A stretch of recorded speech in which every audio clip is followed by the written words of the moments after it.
as property owners, we have full control over what and how we do. And so if you want to be purely passive and travel the world, then sure.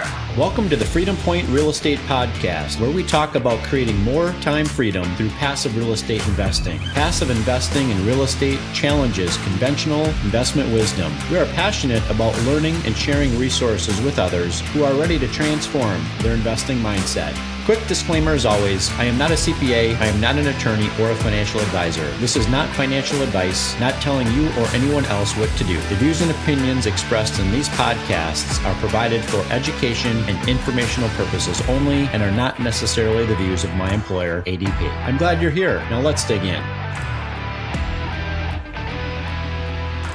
All right, welcome back, Freedom Point podcast listeners. Thank you again for jumping into another episode of the Freedom Point. So glad you're here with us today.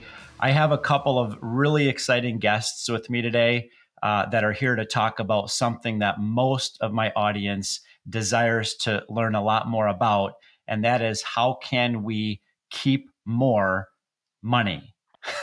How can we spend less or send less to the IRS tax man? So with me today, I have Amanda, Han, and Matt MacFarland. Welcome both of you to the show. Yeah, thanks, Jeremy. Thanks for having us. Appreciate it. Nice to be here.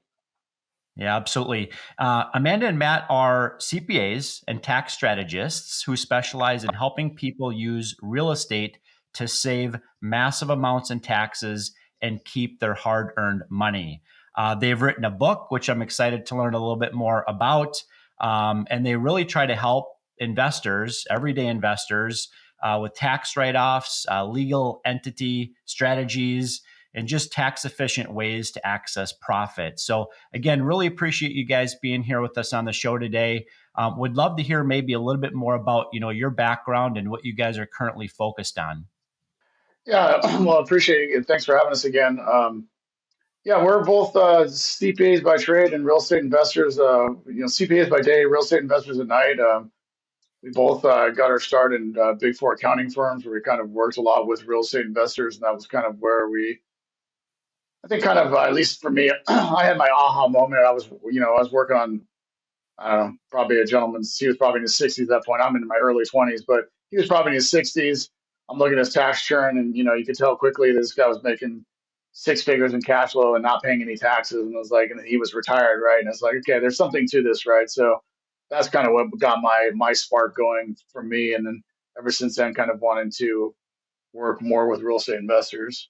Yeah, I think we were really fortunate to be able to, build our own real estate portfolio, but also helping investors nationwide with how they can do the same and to be able to effectively use the tax law to their advantage on how to make more money without paying more in taxes.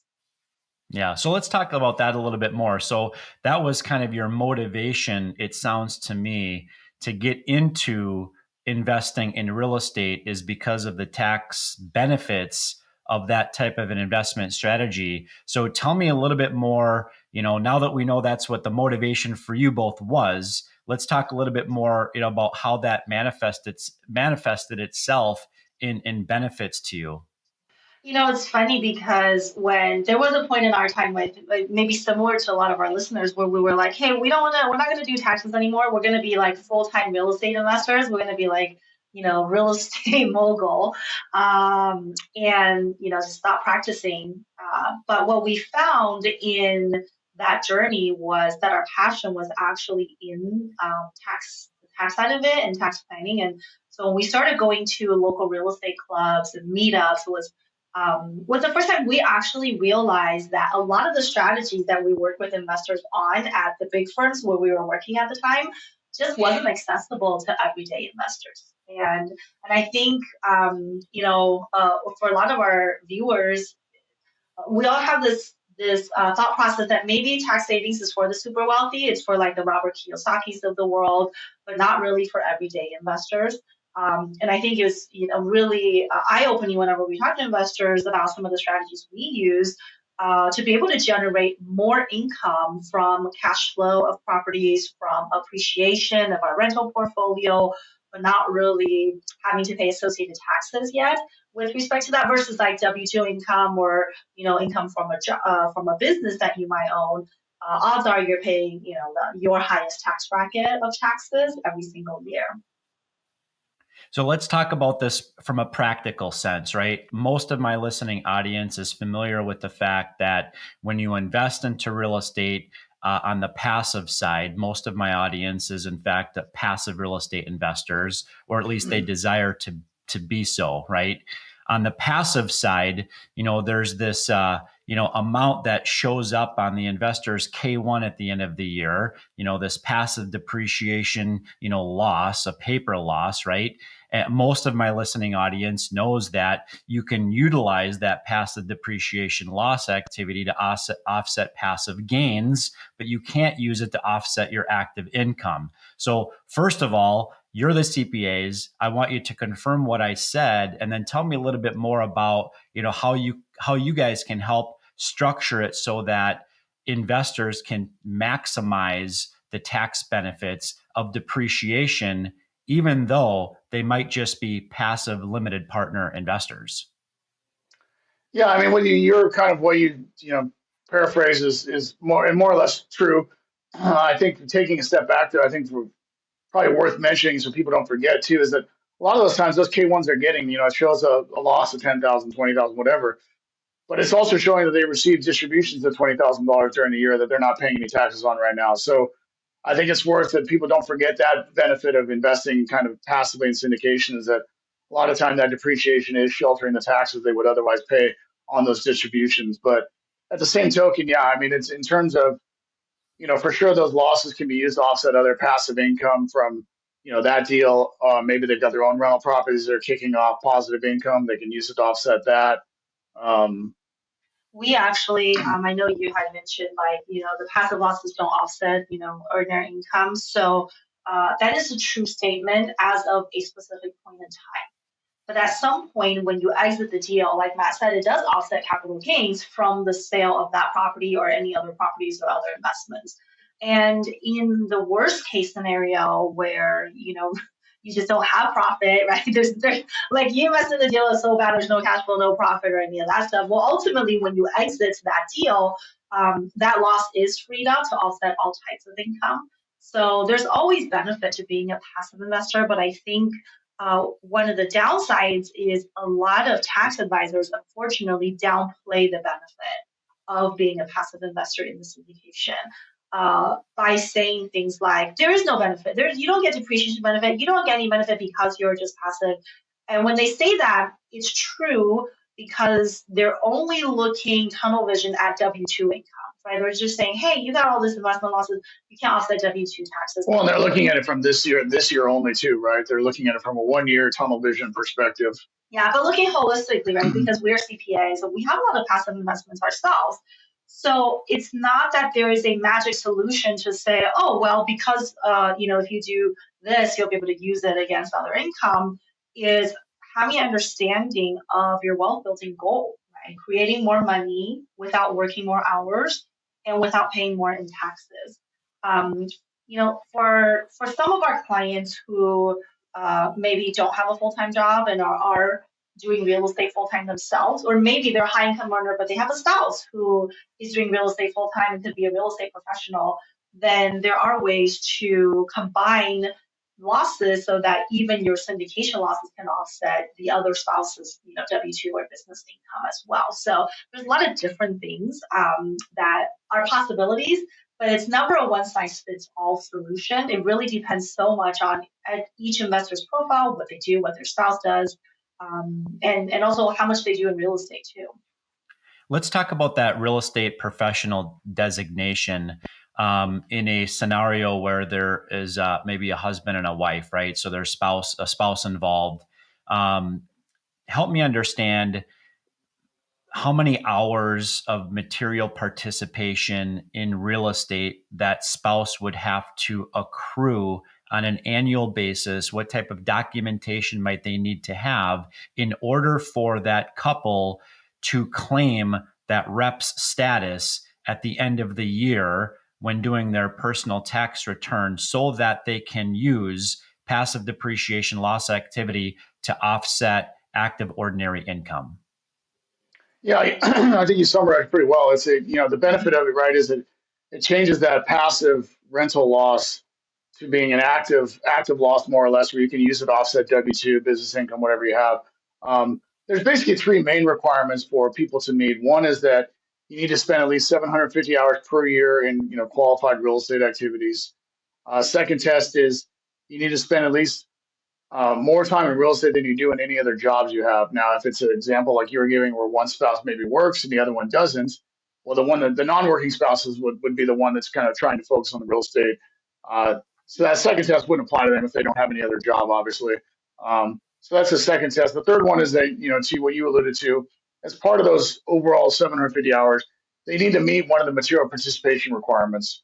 Kind of layman's way of understanding that is maybe, the easiest way of the 750, you've got 500 hours kind of self-managing your own properties, kind of doing a lot of the day-to-day stuff.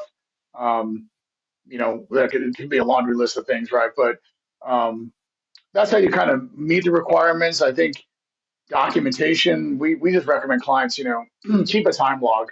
So it could be Excel. There's apps out there you can use. Some people may still like to use pen and paper. I don't know if I necessarily recommend that, but there's probably people who do that. But yeah, you just want to make sure you're keeping a good log, because if this was something that got audited for some reason, that's the first thing an auditor is going to ask for. Show me your time log of how many hours you had. And if you say, well, let me go create it, they're not going to give much weight to that, obviously, years down the road, right? Yeah, many of our investors, I would say they've got one of them is the primary breadwinner, so to speak, right? And the other one might have, a job that's not the primary source of income. But I have had investors tell me, well, wait a second, Jeremy, are you saying if my spouse becomes a real estate agent, okay, or we buy a single family home and we maybe Airbnb it, or we fix and flip a couple of properties every year, are you saying that as long as that spouse can accumulate 750 hours per year being actively involved in those types of real estate activities, while not exceeding that amount of hours with another W-2 job, that in fact they might be able to claim that rep status? I wish it was that easy. And that's actually a common misconception, that people think that all they have to do is get licensed as a realtor or broker and start showing houses on the weekends, and then they're automatically real estate professional. So, to be able to use long-term rental losses against W-2 income, you do have to still meet all three of those hours requirements that Matt just talked about. And so, keep in mind, he didn't mention license at all, right? It's 750 hours, more time than your other jobs, and at least 500 of those managing your own, dealing with management stuff of your own properties. And so it doesn't have to be so. So that means if someone is licensed as a realtor, that's great, but it doesn't really help meet those hours requirements. Alternatively, you can certainly meet those hours requirements even if you never got licensed and never showed houses. So it really comes down to, what are you doing for your real estate? How many hours are you earning with respect to those properties? One profile is, if I'm a realtor and that's all I do is I buy and sell houses for other people, I own no rental properties of my own. All I have are passive syndication investments. Then even though I'm a real estate professional, I'm not able to use my passive syndication losses against my spouse's W-2 income. The reason for that is that I have not met that third requirement of at least 500 hours managing my properties. And the reason, for that is passive syndication investment, by definition, is that I cannot do anything. I'm not managing. I have no control over it. So I wouldn't be able to count my hours, learning about the deal as material participation. But on the other hand, if I own 3 single family rentals of my own locally that I self-manage and I earn enough hours, I absolutely can potentially use the syndication losses as well to offset my spouse's income. Okay. Yeah. Thank you for that clarification, Amanda. Anything else that you have to add there, Matt? No, I think it's great, because I think that makes me think there was a court case, I don't know, maybe 10, 20 years ago now, but it was in the real estate professional realm. And it was like an individual was probably in his 60s or 70s. And he had something like 40 or 50 single family homes. And I think he was a realtor on the side, something like that, where, he was doing that day job. He was a realtor getting all the hours, but he was basically just collecting mailbox money on all of his rental properties, not doing anything. And he claimed real estate professional status. And the IRS challenged him and won in court because they could show that he wasn't, even though he got 750 hours from being a realtor, he wasn't doing anything with respect to his own rental properties. That's where the hiccup was for him. Hard to believe that he wasn't spending that much time managing 30 or 40 houses. Right. I mean, yeah. It'd be easy to get there if he was actually managing them, right? But he was just, basically collecting a check. And I think that's Yeah. the beauty of all this, right? Is that as property owners, we have full control over what and how we do. And so if you want to be purely passive and travel the world, then sure, you don't have to manage it. But if tax savings is very important to you, you can absolutely choose to buy strategically in the areas, in the properties where you can earn those management hours. Sure. Yeah, that makes sense. Let's maybe pivot and talk about that passive investor now. Okay, the one that's not interested in claiming the rep status and that just isn't in their in their future, right? Let's talk about that passive investor that keeps accumulating every year because they just recently started investing as an LP investor. Maybe they're in a few deals now. They plan to be in a few, more, over the course of the next couple of years.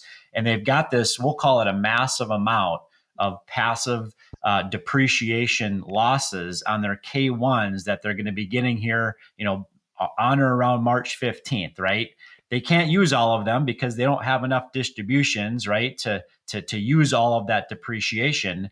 Are they allowed to carry that over into subsequent years? Does it carry over indefinitely until the point in which they have a paper, like a gain, right, a passive gain to help offset or use that passive depreciation to offset? Yeah, that's the benefit of it, right? We were talking earlier about that tunnel vision that other CPAs have, and that's important to not forget that. Yeah, you don't lose these losses, if you want to call them that, right? They do carry forward to subsequent years, where you look at the same rules. Do you have any positive passive income that you can use to offset them, either from that deal or other deals? Um, these come in really handy. Obviously, let's say year 3 through 5, maybe one of these deals is selling, and they're going to be sitting on a large gain that's going to be passing for one of these K1s. Well, all of these passive losses from not just that K1, but any other K1 theoretically can be used to offset that gain. So that's a way that they'd be getting a large $100,000 check and not have to pay any taxes because they got some of these carry forward losses to offset it against. So that could be a huge benefit in the right time frame, right? Yeah, I feel like it's always just the result is always a win. It's always a win scenario, right? Because if I made money on this passive investment, I had, these other losses to offset my gain at some point in the future when it exits. Or if I lost money on the deal, then my passive loss gets freed up and I get to use it in that year to offset stuff. So you never lose it. There's always a benefit. It's just a matter of timing, right? It's a timing of if you're a real estate professional, maybe you get it immediately. If you're not, you're going to get it sometime in the future. This makes me think too. It's like we have a lot of clients. You may have like in kind of your audience too, right? They're investing in real estate on the side. Maybe they're like a medical professional, so they're also kind of investing passively in some of these like surgery centers or dialysis centers, and they're getting K1s from these. We see a lot where those type of businesses are kicking off profits, but if they're not working in, they're not a manager, they're not making decisions. Those K1s are passive, so they've also got passive positive income, passive losses from these real estate syndications. Those can be used to offset those dialysis center income. And I've seen that move the needle substantially for a lot of our clients. We had a expert on a few months ago to talk about 1031 exchanges. I don't want to discuss 1031 exchanges on this call, but I would like you to comment specifically about the lazy 1031 exchange type of a strategy. Why is because oftentimes we have investors that are looking to go completely passive, but they have a single family home over here or there that they're renting out and they're looking to put up for sale. And most sponsors or syndication teams, general partners, aren't willing to take 1031 exchanges unless the amount is 7 figures or more in some cases, right? And so can you speak specifically to kind of what that lazy 1031 might look like for that investor? Yeah, I love that question. So, lazy 1031 is basically looking at how can we reduce taxes when we sold a property without actually doing a real 1031, but moving that money over to new or better real estate investment. So you're exactly right. We see that a lot in our clients, and especially also for people who've owned properties for quite some time, appreciated in value, or people who had large portfolios that they now no longer want to manage, or they no longer want to be a landlord, but they still love real estate, right? So that's where it's like, hey, I'm just selling my portfolio of single family homes. I'm going to travel the world now, but I'm not going to put it in the stock market. I still want the money to work for me, but in more of a passive way. So maybe I'm going to put it in your syndication deal. The way it works from a tax perspective is that if the timing is right, meaning if I sold this year and I reinvest this year, then what happens is the tax losses generated from that syndication investment is typically used to offset the capital gains on the sale of the property, like my single family portfolio. So we call it lazy because you don't have to worry about the timeline requirements, the identification, the kind of the usual stress of a 1031 exchange. So it is a way for you to kind of accomplish similar goals, but just doing so in a different manner. Yeah, maybe somebody's maybe somebody sold their property like in March, and then September, October they go and reinvest some money into this one of these syndications that's going to do a cost seg study. You're going to create a big paper loss, and those two things can offset each other because they're both passive, right? And that's the beauty of the timing there. Mhm. So, I mean, I think the one caveat I will say is the lazy 1031 is not as straightforward as a 1031 exchange. So, when we do a traditional 1031 exchange, if you meet all the requirements, you could defer all of the taxes. In a lazy 1031, it's a little bit unknown in terms of how much you'll get to defer. And one of the unknowns is because you don't really have a full grasp on how much is that K1 loss going to be Right. from the syndication. So it could, if you invest 100,000, it could be an $80,000 loss. It could be a $60,000 loss. So you don't have as much control. But certainly those are questions that you can ask the sponsor group, and they can give you a pretty good estimate on what they think is going to be for planning purposes. Sure. Now, I know that most people's net worth is more than likely wrapped up into one of two places. It's either in the primary residence that they live in, and or it's in a retirement vehicle of some sort. Okay. Let's talk about the retirement vehicle. Okay. What are some maybe creative ways that individuals can use either maybe their active 401k or perhaps maybe an old 401k or IRA to get involved in real estate investing, either on the active or the passive side? Yeah, I love this because this is definitely an untapped resource, I think, in terms of and expanding your investing portfolio. So yeah, we have a lot of clients that do kind of what's called self-directed investing. So they've taken their IRA or 401k money and they love real estate. They understand real estate. They don't understand the stock markets and mutual funds. Don't want somebody else controlling it. So they want to put their retirement money to buying real estate, and you can definitely do that. Now, people at Fidelity, Vanguard, they're not going to tell you can do that because that's taking away their money, right? But you can definitely do it. And people do it again because they think they can get a better return on money inside a retirement account. So it can be a win-win for the clients in the right situation. Yeah, I think for people who have like a work 401k, you can always ask your plan sponsor whether there are restrictions to you doing rollovers. And if there are no restrictions, the IRS allows you to roll over money from a work 401k into a self-directed IRA or self-directed 401k as well. So a lot of people don't know that, or they're not asking the right questions. Like Matt said, if you ask Fidelity, they're going to say no. You have to pay taxes and penalty. But what you're really trying to ask is, can I roll this money out of where it is with you into a different account where I have more control over those funds? Yeah, absolutely. We have investors oftentimes that want to unlock their retirement accounts. And oftentimes it's difficult to deploy that strategy with your active employer's 401k.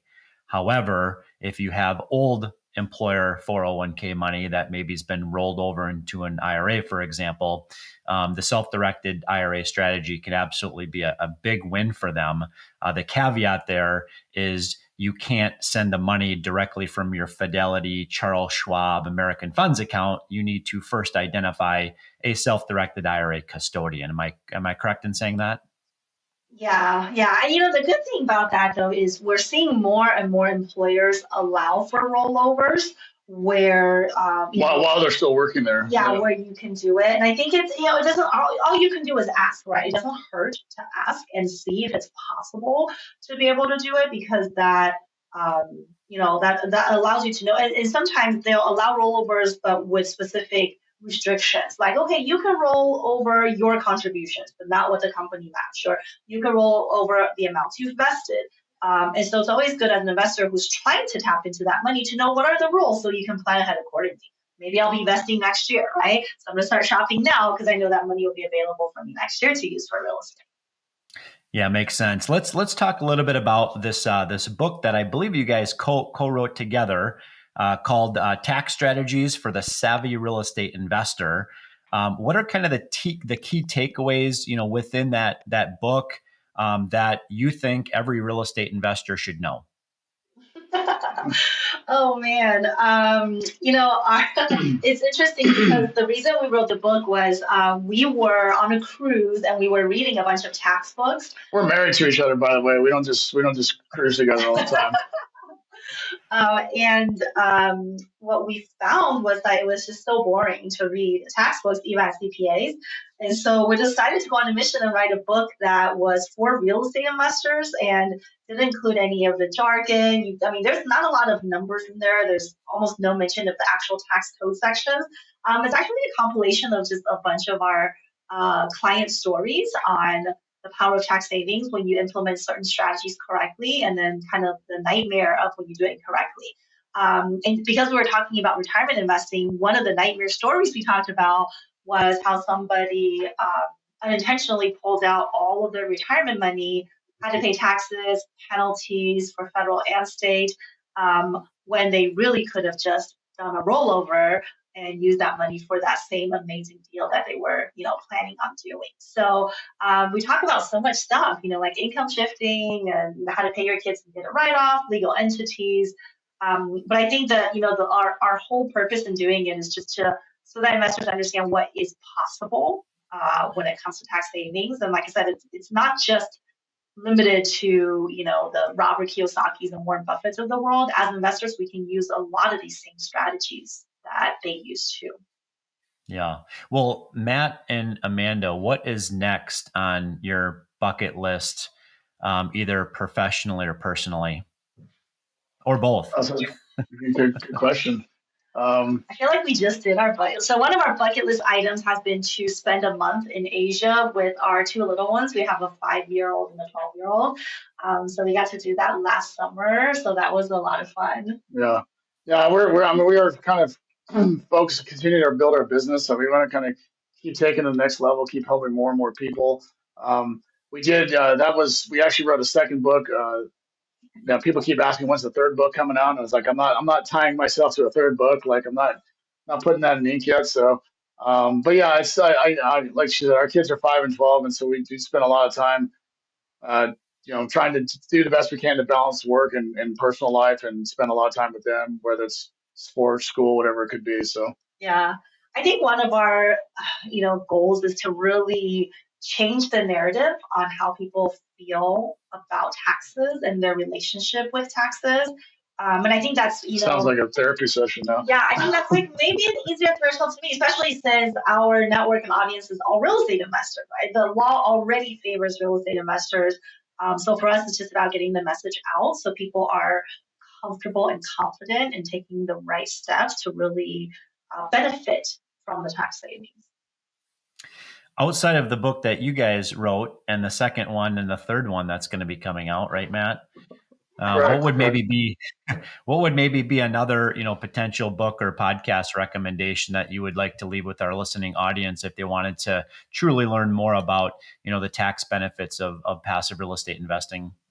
On the tax side, that's a difficult one because, they're all fairly less entertaining. But we read Diane Kennedy's book, Tax Loopholes of the Rich. Yes. That was a really good one. It wasn't just specific to real estate. So that's always good, right? Because a lot of business owners also happen to invest in real estate for wealth building. So I think that's one of our favorites. Yeah, I Sure. would encourage people to kind of focus on um, wealth building, and that's going to encompass many facets, right? Tax saving, asset protection. But I think that's where people, what I've seen, are going to have the most growth is if they can focus on the big picture in terms of, and then it's all going to kind of come together with a lot of synergy, hopefully. Sure.